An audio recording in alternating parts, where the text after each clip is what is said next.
I was born with a curse they called a gift. My words shaped reality, but my blood promised ruin. For years, I wielded my gilded tongue with care, until the day the Thorn family dragged me into their gilded cage. They wanted my miracles.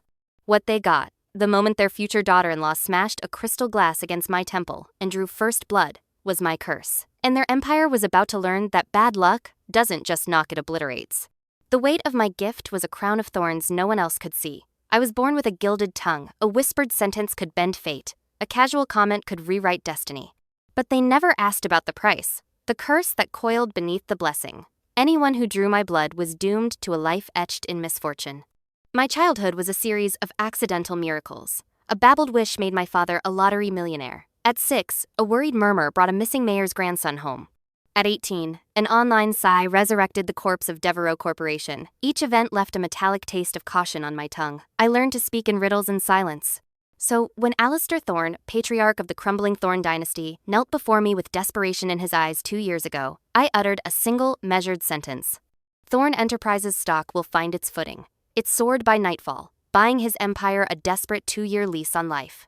That was why I now stood in the cavernous marble foyer of the Thorne mansion, an honored guest in a gilded prison. The air smelled of old money and fresh anxiety. "Miss Vance, please." The head housekeeper simpered, her reverence a palpable thing. "Mr. Thorne is on his way. He is most eager." I gave a curt nod, the silver bracelet on my wrist, a childhood trinket, a fragile shield feeling cold. As the housekeeper scurried off, a false calm settled.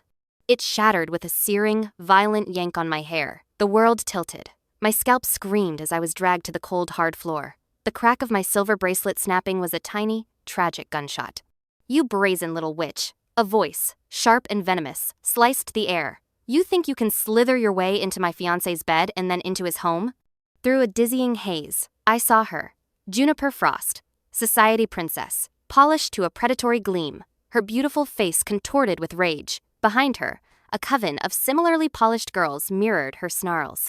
I don't know your fiancé," I choked out, the coppery tang of blood blooming in my mouth. The blood. "Oh no, liar," Juniper shrieked.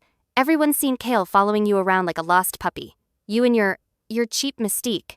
"Miss Vance is Mr. Thorne's esteemed guest," a brave maid cried out, rushing forward. Juniper laughed, a brittle, hateful sound. "Esteemed? Look at her. She's a fraud in rags." My Kale told me all about her gilded tongue nonsense. She spat the words like poison. If she's so powerful, why isn't she dripping in diamonds? Why is she here begging? Her heel connected with my ribs. A collective gasp, then a kick from one of her friends.